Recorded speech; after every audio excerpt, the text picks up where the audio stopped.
Good morning, everyone. Thank you for joining us. We are going to get started in about 1 minute. Let us know in the chat where you're watching from. We will get started in 1 minute.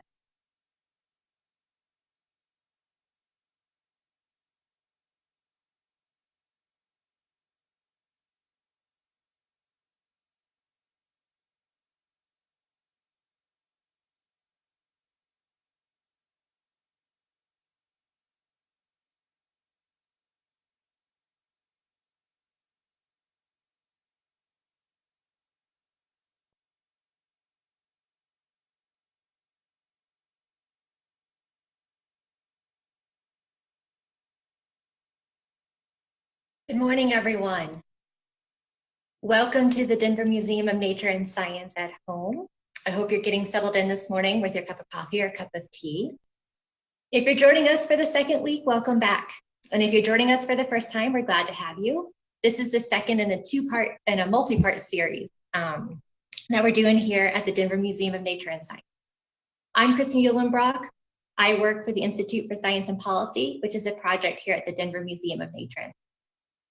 It's great to see all the locations where people are tuning in from all over Colorado. Feel free to continue to let us know where you're watching. For this series, the museum is honored to be partnering with the Colorado School of Public Health to bring you experts in the field of science working to understand COVID-19. Before we get started, just one friendly reminder about today's presentation. You can ask all of your questions straight in the chat feature there, and we'll try to get those addressed towards the end. So on to today's topic. Like I mentioned, this is part 2 in our webinar series, where we're going to explore the science behind vaccine development and which medical avenues could prove most effective in controlling the virus. We received a large number of questions last week about vaccines, as well as where we are in developing safe and effective treatment. With so much of the world's population still susceptible to infection, a return to any semblance of normalcy may hinge on some of the things we're going to learn about today. I am joined by 2 leading Colorado medical experts that will highlight the latest research into treatments for COVID-19 as well as a vaccine. I am pleased to be joined by Dr. Michelle Barron. Dr. Barron is currently a professor of medicine in the Division of Infectious Diseases at the University of Colorado Health Sciences Center, where she joined as faculty in 2003. In addition, she is the medical director of infection control at UC Health, University of Colorado Hospital. Dr. Barron's research interests are in the infection prevention and control, transplant infectious diseases, and HIV. She is board certified in internal medicines. She received her medical degree from the University of Texas Southwestern Medical School. Also joining us today is Dr. Thomas Campbell. Dr. Campbell is a professor of medicine and microbiology at the University of Colorado School of Medicine, where he joined the faculty in 1995. Dr. Campbell practices clinical infectious diseases at the University of Colorado Hospital, and he serves as the principal investigator on the Colorado AIDS Clinical Trial Unit. His research focuses on the evaluation of medicines to treat viral diseases such as HIV and AIDS and COVID-19. He is also a graduate of the University of Texas Southwestern Medical School.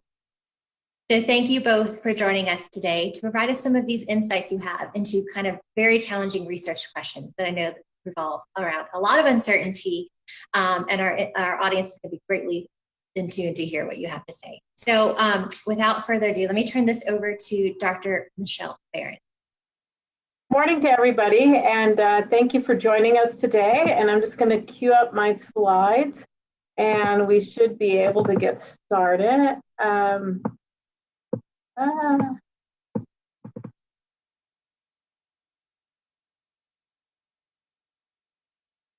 right, so I'm going to talk about the immune responses and vaccines. And I'm really going to give you a one-on-one on immunology, because I think it's so important for everybody to understand the immunology of this, because it has a key impact in terms of our ability to understand what they're doing with vaccines and where we will be. So I'm going to start with just a general overview.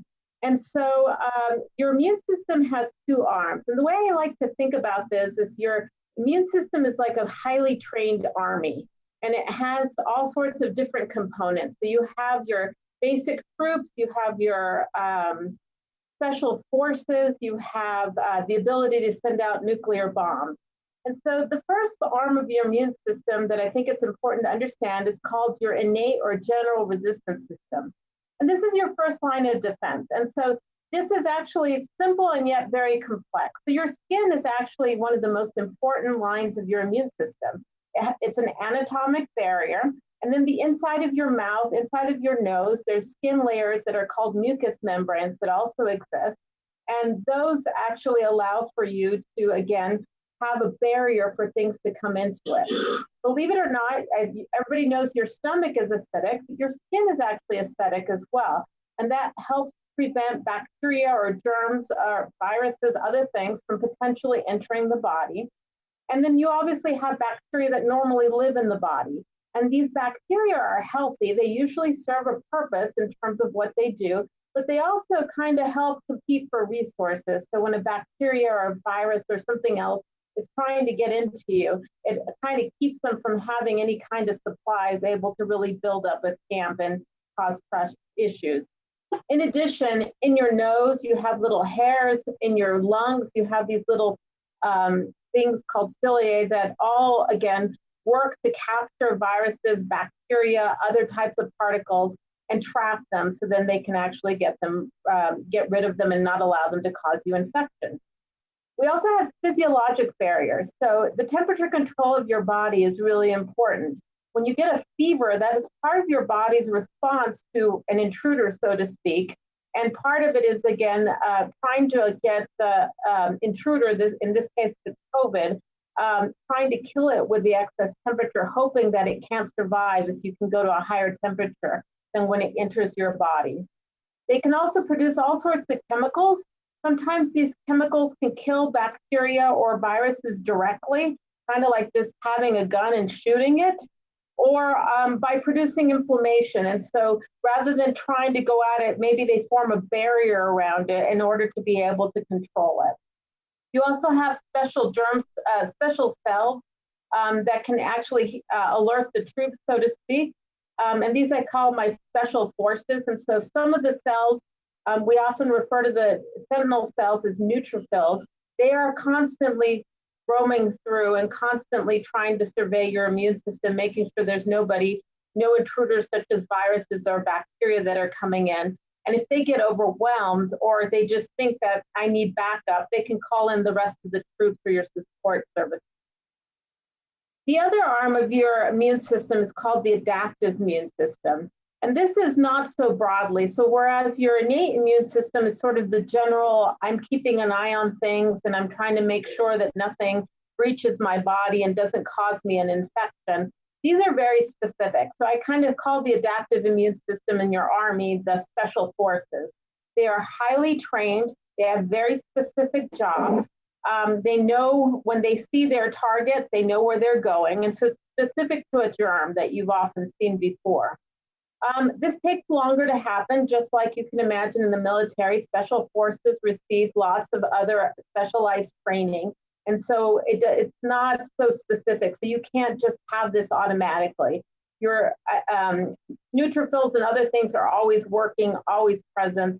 These take time. These take energy to actually train. And they do have a memory component to them. So the ideal thing is that once you have these cells in place, and they've seen and know what the virus or the bacteria is, if this came back in, then they can actually get to the location very quickly. As part of this, there's a special type of cell called B cells that produce antibodies.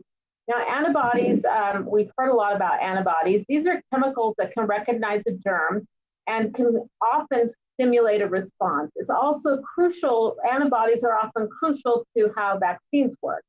And these can help kill the germs either directly by binding onto the bacteria or virus, or sometimes it allows them to tag them and say, okay, I've tagged you, now I know you're a target, and the other groups in the immune system can come and actually kill you.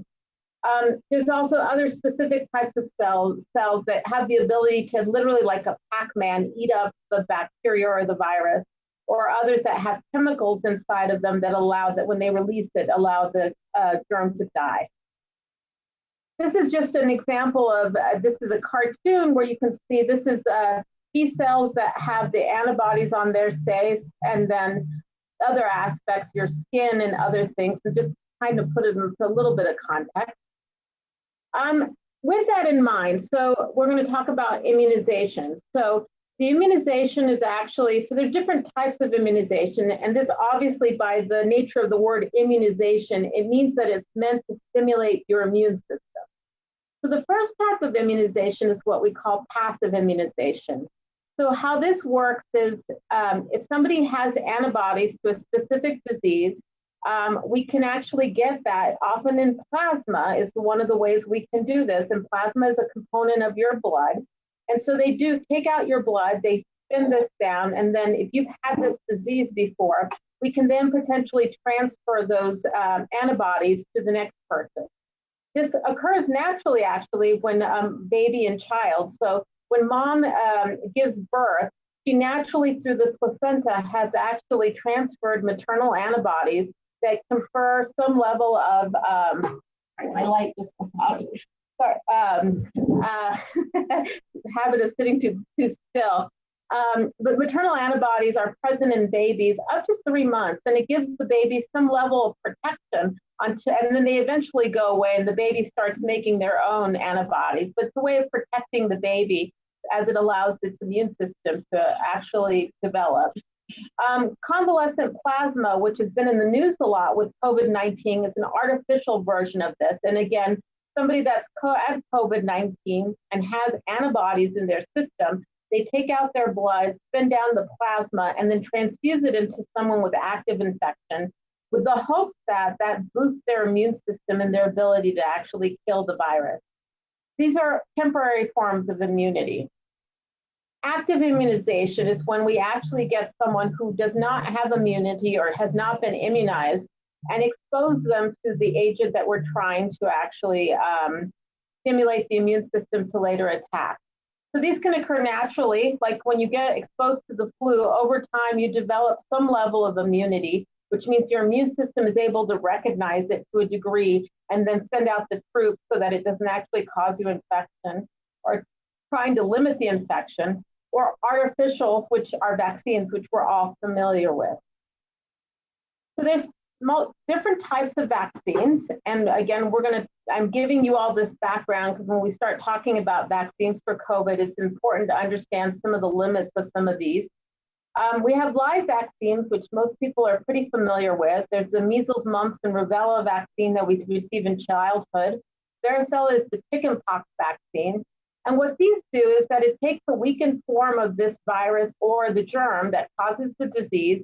They inject it into your arm typically, and this allows your immune system to see it and then say, don't like you. I'm going to make sure that I remember who you are. And you might have some side effects with this. You could have some very mild fever or some soreness.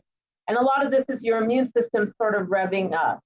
And then the idea is that now that it knows this is a target, if it ever encountered your system again, then it's ready to be able to attack it, kill it, and not allow it to actually cause you disease. The downside of live vaccines, although they work incredibly well, is that they require lots of safety testing. So these are things that typically are not able to be made in a very short period of time. Additionally, because you are using, even though it's a weakened form of the germ, in most healthy people, this is not an issue. But in somebody with a weakened immune system, it can sometimes cause the disease, even in its weakened form, to actually manifest. And so these are often not able to be used in people that have weakened immune systems or have underlying cancer or on certain types of medication. The other kind of vaccines that we have are called inactivated vaccines. So again, we're familiar with these kind of vaccines. The flu shot or influenza is an inactivated vaccine. Hepatitis A is also an inactivated vaccine. And this basically uses a killed version of the germ. So it doesn't actually cause the disease, but it allows, again, the immune system to see it and recognize it, with the idea, again, that it trains all your forces to be able to say, aha, I've seen you before. If you come in, I'm going to shoot and take care of that. It may not be as strong as a response as a live vaccine, and some of that depends on the type of virus or bacteria that you're trying to do. And you often require more than one dose to be able to really fully affect your immune system. The last but not least is a genetically engineered vaccine. And this is basically taking the genetic makeup of your virus or your bacteria. RNA and DNA are two different ways that the components of these things that make up the genetics of this. And then it basically has instructions to be able to make these proteins that allow your immune system to recognize them again. The nice thing about this is since it's all generated in the lab, you don't actually have to use any of the actual virus. And so that's actually a benefit of that. On the downside is that to date, there's never been any that have been licensed for human use. All right, last but not least, how do these work? So when you put these into your body, typically through a shot in your arm, sometimes vaccines can also be oral, but most of them are shots. Basically, your immune system sees what looks like the germ, whether it's a genetic mimic of it where they developed it in the lab, or it's the weakened version of the germ, or it's the weakened or the actual live virus. And the long-term goal is that you want to be able to have specific antibodies. So our goal with a COVID vaccine would be that we've developed antibodies to be able to say, aha, I see you, COVID, and the goal is that it would last a long time. The part of the immune system that we mentioned before, your special troops, is the memory piece of this. So if you have a really good vaccine, the goal is something that you would have memory so that if it ever came back again, that it would be able to recognize and kill it without you having to do a lot of extra work. And that's obviously a challenge that we have with vaccines and why sometimes you have to get a vaccine more than once. Like with the flu vaccine, you have to get it every year. And some of that is because the virus changes. And some of it is because your immune system just isn't able to do that special training to get it through. The important part of coronavirus and understanding how we're going to actually develop a vaccine, a lot of it, I put this here, this is a lot of words, but really the point of this is to show you that there's lots of different strains associated with it. On the surface of this is an electron microscopy of the virus. You can see these little spikes all over, and it's supposed to mimic a crown, which is why we call it corona meaning crown. So these spikes have proteins in them that are very specific to these types of viruses. And that is where the target for a lot of vaccines at this point is. So a virus, for you to have a good vaccine, you want to have something that you're going to find every time in the virus. And so this is an area that's been identified as potentially one of those targets. And it's what's being looked at in terms of vaccines available. I put this slide on here, and it's a little bit busy, but it gives you the landscape of all the different kinds of vaccines that are currently being looked at specifically for COVID-19. And you can see they kind of follow the gamut. There's some that are inactivated, some of them are live, some of them are just proteins, and all of them using that activity that I've already mentioned before.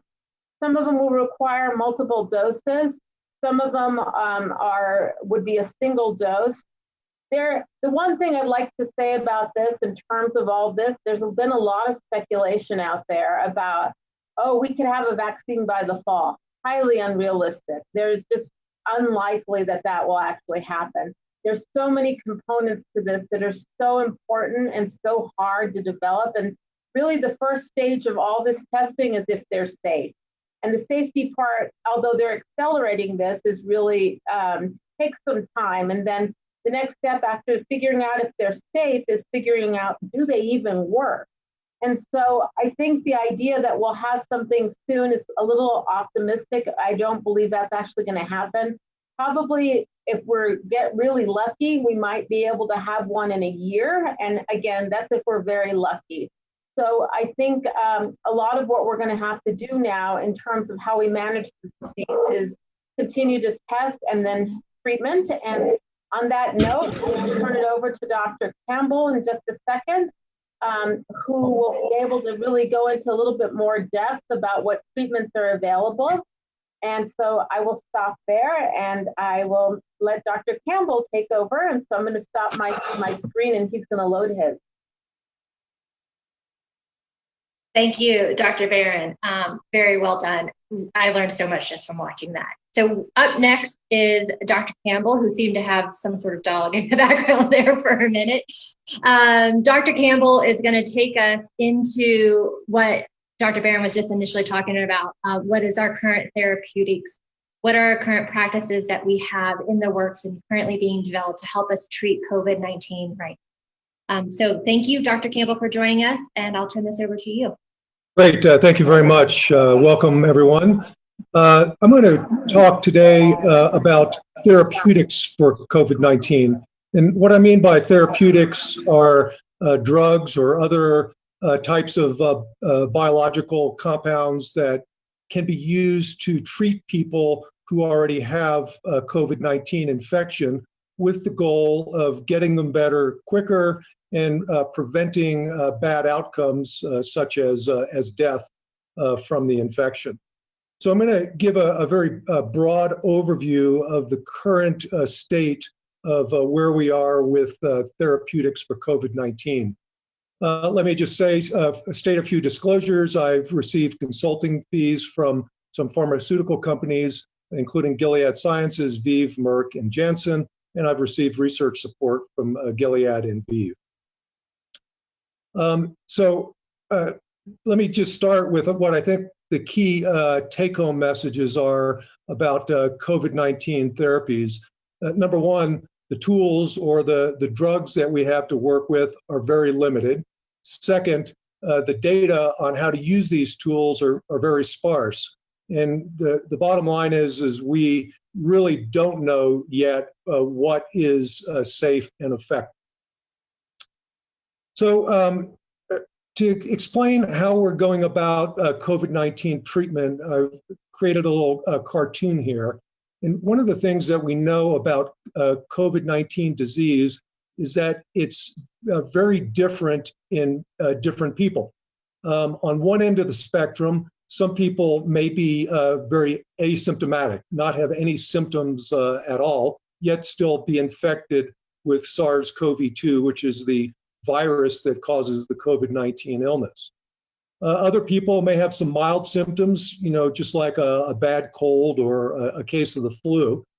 And then we get more towards the right-hand side of this spectrum with people who have severe or critical illness. Severe illness we define as illness that's bad enough to warrant hospitalization, require use of supplemental oxygen because the blood oxygen levels have gotten too low. And then on critical illness, we would define as people who are sick enough not only to be in the hospital, but actually have to be in the intensive care unit and oftentimes on mechanical ventilation. And at the very far end of the spectrum is what we would call multi-organ system dysfunction. And so these are patients who have the very end-stage consequences of a bad infectious process where their kidneys are failing, their lungs are failing, their heart is failing, and it's almost the next step to dying from infection.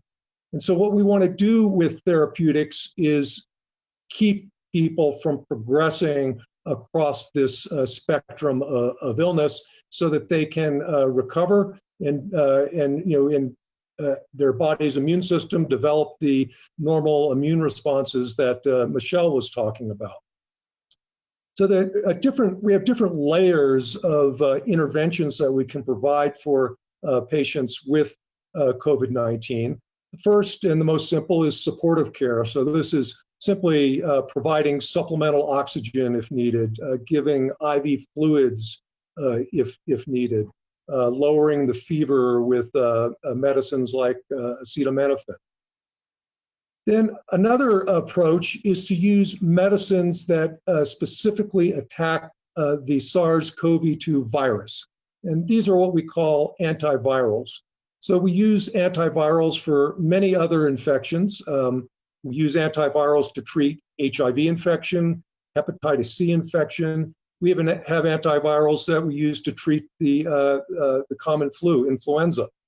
And so it leads us to believe that this is a potentially viable strategy for treating COVID-19. Then another approach that's being evaluated is the use of anti-inflammatory agents. Because as we go across the spectrum of illness severity in COVID-19, we know that the degree of inflammation increases. By inflammation, what I mean is that the body's response to the virus, the innate and adaptive immune systems that Michelle so nicely outlined for you, that they are overactive. They are really revved up and to the point where they may be doing more harm than good. And so the idea there is, particularly for patients on the critical end of the spectrum, is to use agents that can attenuate or dampen the inflammatory and the immune response to help get people better faster.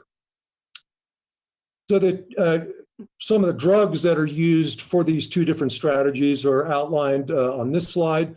For drugs in the antiviral category, we know that a medicine called hydroxychloroquine, which is a modification of the drug chloroquine, can inhibit the growth of the virus in the laboratory. Hydroxychloroquine is commonly used to treat malaria. It's also used to treat inflammatory diseases like lupus and rheumatoid arthritis. So it does have potentially an anti-inflammatory component to it as well. Another medicine called remdesivir is a drug that specifically blocks the polymerase enzyme of the virus. That's the enzyme that replicates the viral genetic material, the viral RNA. Another combination of two drugs, lopinavir and ritonavir, these are actually antivirals that are used to treat HIV infection. And there is at least some evidence that they provide some benefit to people with COVID-19, and I'll go into that a bit more in a few slides. And then lastly, in the antiviral category are monoclonal antibodies. And so Michelle mentioned the antibodies that are produced by our body's immune system as part of the natural response to infections. Well, monoclonal antibodies are antibodies that are engineered in the laboratory to specifically target different parts of viruses. And so there are monoclonal viruses being developed against SARS-CoV-2. Then the second category of drugs that I've mentioned are the immune modulators. So these are the things that we would use to dampen the body's immune response. And I mentioned hydroxychloroquine already has both antiviral properties and immune modulating properties. And it can also be given with azithromycin. Azithromycin is a very commonly used antibiotic that's used to treat community-acquired pneumonia, sexually transmitted infections, and other things. But it also has immune modulating properties. And there's some evidence that it can be combined with hydroxychloroquine for people with COVID-19. Corticosteroids, such as dexamethasone, methylprednisolone, prednisone is another one. These are very commonly used immune suppressive agents. Whether or not they have a role in COVID-19, we don't know. Convalescent plasma, as Michelle mentioned, convalescent plasma contains antibodies against the virus, which could act as antivirals, but convalescent plasma actually contains much more than that. It's a very complex mixture of things that comes from people who have successfully eliminated the virus from their body, and it can also serve as a immune modulator. Interleukin-6 inhibitors are drugs that are used to block the action of a specific anti-inflammatory molecule, interleukin-6. Two that are being evaluated in COVID-19 are sarilumab and tocilizumab. These are drugs that, like hydroxychloroquine, are also used to treat rheumatoid arthritis and other inflammatory conditions. But whether or not they work in COVID-19, we don't know yet. Janus kinase inhibitors are another very broad and very potent class of immune modulators that are used to treat inflammatory conditions. ruxolitinib is an example of one that is being evaluated in COVID-19. So there's a lot of challenges in evaluating these potential treatments. Number one, the clinical course of COVID-19 is highly variable, and the vast majority, over 90% of people, get better without any specific intervention. They get better on their own, and they may or may not need any treatment to help them get better faster.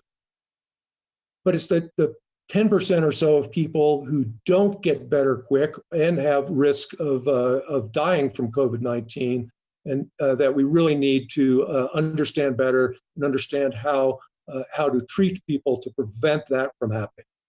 So in order to do this, it's important that we conduct what we call randomized controlled trials with large numbers of research participants, so we can determine which of these potential treatments are both safe and effective.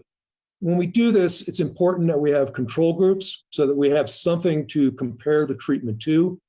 It's important that we conduct these trials in a randomized design by randomly assigning the different treatments so that we eliminate any bias that we might have when either the patient or the patient's doctors choose the treatment. It's also important in the best trials to be blinded to what treatment people get assigned to. This is often what's called a placebo, because this helps eliminate additional biases that might be present in those of us that are conducting the trials in assessing the trial outcomes.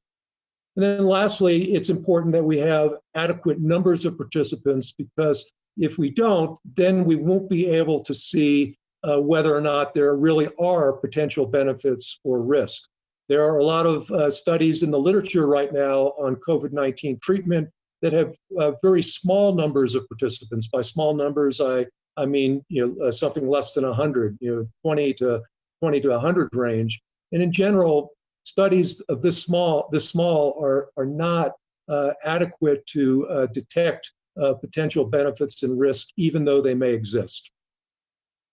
So how do we go about sort of understanding what works and what doesn't? And so the National Institutes of Health of the United States has created coronavirus treatment guidelines. These aren't intended for the general public, although they are viewable by everybody. The audience that these are intended for is for medical and healthcare professionals to help inform them what the evidence level is for various treatments. And I put the web address here so that you can certainly go to the website and view what's there. But the way that this guideline process works is that there's a panel of experts that's convened, and they very critically look at the literature surrounding the medical and scientific literature surrounding or supporting various potential treatments. And they evaluate that evidence in two ways. One is by the strength of the recommendation. This is basically how much the panel agrees with whatever the recommendation is. And it's rated as an A, B, or C. A being strong, B being moderate, and C being, well, possible. Then they also rate it by the quality of the recommendation, or the quality of the evidence for the recommendation. So this is really about the scientific rigor that was used to evaluate the treatments. And the strongest rigor is to have a number one rating, which means that there's at least one randomized controlled trial that has demonstrated evidence either for or against the intervention. And number two, meaning that, well, maybe there's some trials, but they're not that well designed. Number three, meaning that, well, there's really not a whole lot of evidence, and it just boils down to expert opinion, which in general doesn't mean that much.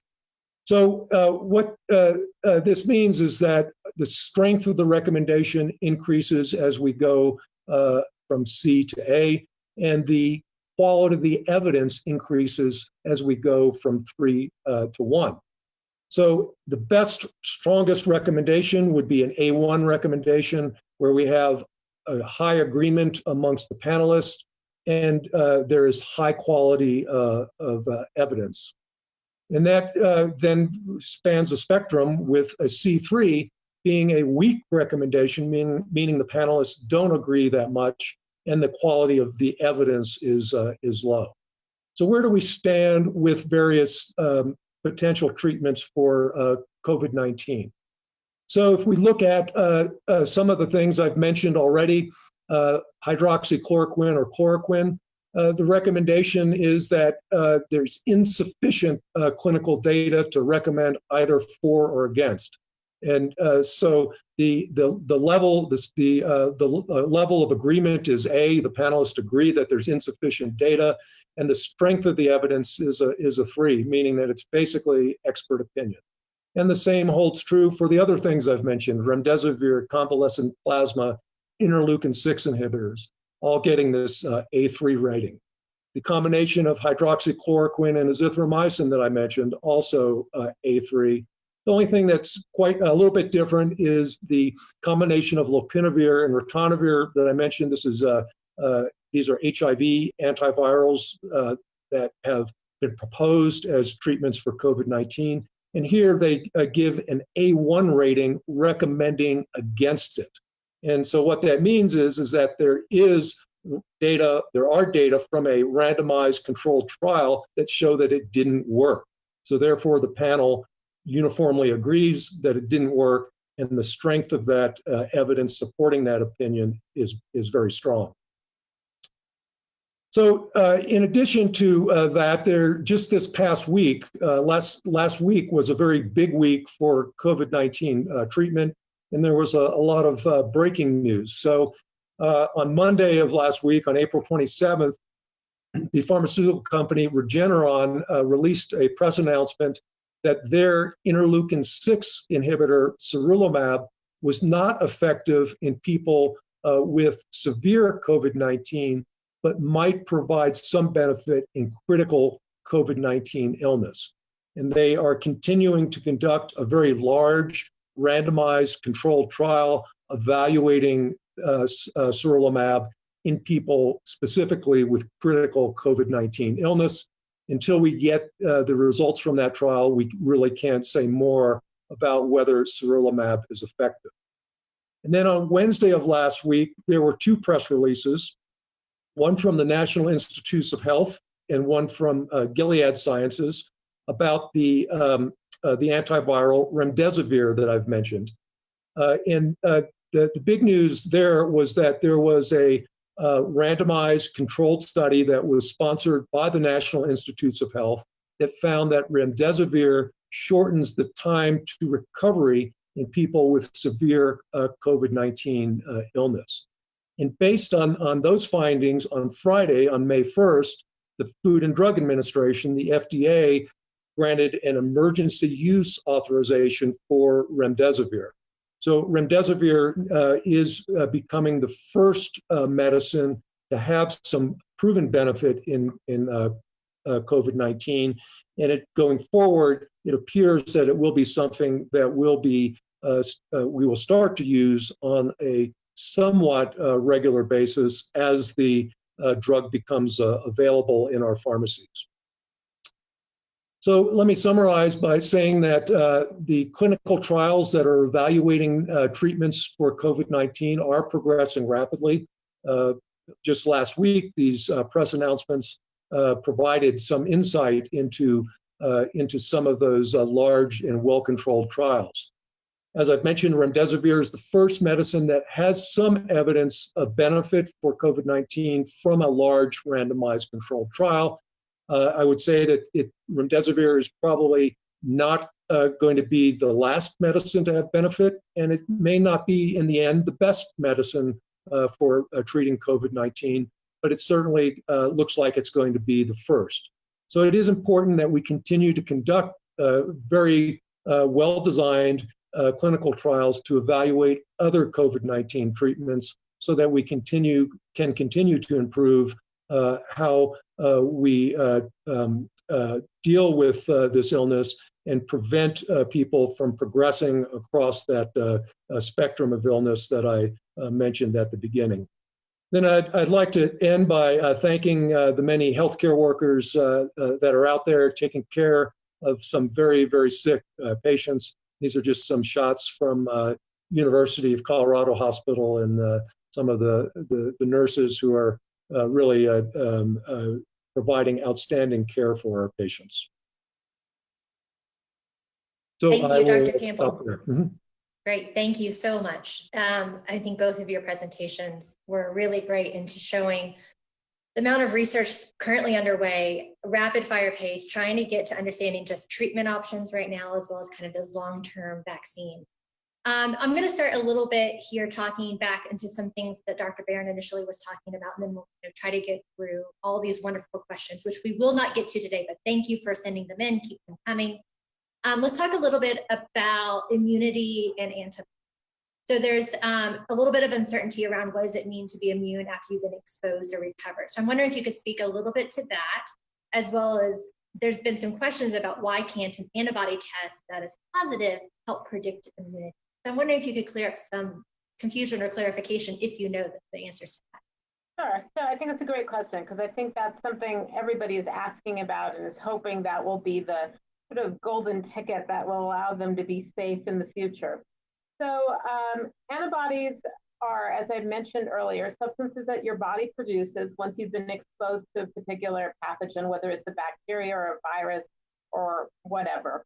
In this case, if you've been exposed to a coronavirus, you can potentially have antibodies that can be detected in your body. And it's usually with a blood test that you can see this. There are tests out there that can distinguish between COVID-19 and regular coronaviruses. If you'll remember on one of my slides, I mentioned several different strains of coronavirus. Coronavirus outside of COVID-19 is the cause of the most common cause of the common cold. And so we've all probably been exposed to common colds in our lifetime and probably to coronaviruses, probably not COVID-19. So some of these tests cannot tell the difference. They what we call cross-react. So it can't tell the difference between me and maybe my sister, who looks very similar to me, but is obviously a very different person and genetically is different than me. That's something to understand. One is that some of these tests cannot distinguish. So if you test positive, it may mean that you had a common cold at some point, or it could mean that you had coronavirus. So there are better tests that are coming out and becoming available that can distinguish between COVID-19 and the other coronaviruses. So then the question is, if I test positive, what does that mean? It means that you were exposed to it. It doesn't necessarily mean that you're immune. And immunity implies that your special forces and everybody, all the rest of the components of your immune system can recognize this again. Right now, it's just telling us that, yeah, I saw you, but does it actually have memory? And that's the question that we don't have an answer for. And that's sort of the question going into the fall that we're obviously very interested in understanding better, is that, is this immunity long lasting and will it actually protect me? So just because you have an antibody doesn't always mean it protects you. So it means, again, that you've been exposed. We like that we hope it would protect you, but there's certainly instances, and Tom's an expert in HIV, who can tell you that you can have an antibody to HIV, which tells us you have the virus, but the antibody itself is unable to contain the virus. So its presence alone is not necessarily enough to keep you from getting the disease. Thank you. That was really, really good, clear explanation for that. Dr. Campbell, could you talk a little bit about some of the strategies that you mentioned? Could they be used in combination? Well, I think that's eventually where we will get to. I think in order to get to using drugs in combination, we first need to know how the drugs work individually. And once we're sure that they're safe and effective used individually, then we can start to look at drugs in combination. But I think it's a very realistic expectation to think that perhaps we'll be able to approach this disease with, say, a combination of an antiviral and an immune modulator, or possibly two antivirals together, as we do for other viral infections. So I think that is probably where we will be in the future. We do have some questions related to kind of the immune system in any one given body, which may be difficult. But does aging have an effect on just kind of your natural immune system? And then kind of following on about that, is there anything that people can do to strengthen their immune system? So certainly as we age, there is certainly impact on the immune system. I think the degree that that occurs varies depending on your overall health, and if you have other underlying medical issues like diabetes or blood pressure or other things that potentially can affect your body's ability to respond to these things. In terms of how to keep your immune system intact, there's all sorts of stuff I think out there. I think the best advice that I give people is live a healthy life. Exercise regularly, eat good foods, eat a rich vegetable and fruit-laden diet, which certainly has antioxidants and anti-inflammatories that can help on all those things. And then if you have underlying medical issues, obviously making sure that you're managing those properly so that they don't get out of control. And that's another way of keeping your immune system as intact as it can be. Thank you. Anything to add, Dr. Campbell? Yeah, I agree with what Michelle has said. We know that this virus particularly is bad, causes bad disease in people with underlying medical problems, particularly diseases like diabetes, obesity, high blood pressure, all of which are modifiable and controllable through things like a healthy lifestyle.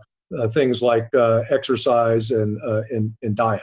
And so I think that that's very good advice. Thank you. Let me wrap up with just one more question for you both. We are coming up on our time here. There's a lot of questions about kind of some of the vaccines coming out of Oxford in the UK that have gone through some safety tests. And then, of course, Dr. Campbell, you showed all of this research going into therapeutics. So maybe both of you could just briefly talk about at this pace that we're developing and focusing on research and the amount of resources and people that really have their eyes on it. Dr. Barron, you mentioned if we're lucky, maybe a year for a vaccine. What are both of your outlooks on kind of, because we have all this research going on right now, trying to focus on COVID-19, what are some of your hopes? What do you think is going to come out of this kind of here in the near term and long term? Do you think we're going to try to get to some things a little bit faster than typically we would for others? Oh, if we were even able to get this in a year or shorter, that is exponentially faster than almost any trial that we've ever done. So I think all the interest, the efforts certainly are there. We certainly have some historical recent vaccine trials that have gone through very quickly with the Ebola vaccine that went through very quickly, ended up working actually pretty darn well. So I certainly think there's a lot of optimism, and obviously there's a high intensity and a high number of people focused on this. So I think it can happen, and it may change how we do things in the future, because if we do have things that emerge, that this may be an opportunity. But I just don't want people to sort of bank on that. I think that we have to be very conscious. I think the therapeutic side that Tom can certainly comment on is probably something we'll see sooner than later, while the other stuff is just a little bit more complex. Yeah, I think the therapeutics field for COVID-19 has advanced at an incredibly rapid pace. The SARS-CoV-2, the virus that causes COVID-19, was just first discovered a little over 4 months ago, and now we already have a drug that appears to be effective. To get to this stage, which with HIV, it took us 4 years. For hepatitis C, it took 10 years. So therapeutics have progressed at a very rapid pace. But there's only, there are limitations about the pace that things can progress, particularly around vaccine development. And we also don't know what the epidemic is going to do. For instance, in China, the epidemic basically faded out so that there weren't enough patients to continue to enroll in clinical trials to test therapies. If we see that here, then that's a good thing, because the virus is gone from our population, but it will hinder rapid testing of both therapeutics and vaccines. Great. Well, thank you both very much. I know how precious your time is, and we are so grateful how much you gave to us this morning to spend some time with our participants. Thanks to everyone who tuned in, and of course, definitely a huge thanks to our partner in all this, the Colorado School of Public Health, as well as thank you to all of our frontline workers and medical professionals currently out there trying to work on this and/or serve us. I just want to give a quick plug for our next event. It's the same time, next Monday. We're going to tune in on Monday, May 11th, 8:30 Mountain Time, to hear from Dr. Kyle Brown, who is part of the governor's COVID innovation response team, and he's leading our efforts on mass testing here in the state. I know we've had a lot of questions about testing and how do we scale testing, so I encourage you to kind of tune in next week to hear from him. You can find a recording of this on the museum's Facebook page. We'll also be posting this on our YouTube channel sometime this week. We're going to post links to our social media channels, both for the Institute for Science and Policy, as well as the museum and the Colorado School of Public Health. We encourage you to follow those. You can find a link for next week's registration when that opens up. We'll also send everyone a follow-up note who tuned in today, so you have that information in your email as well. I just wanted to end on this quote I came across recently, which I've greatly enjoyed. I think kind of really captures some of the times we're in, which is from Marie Curie. And she said, "Nothing in life is to be feared. It is only to be understood. Now is the time to understand more so that we may fear less." So thank you again to our speakers, and thank you everyone for tuning in today. I hope you enjoy the rest of the week.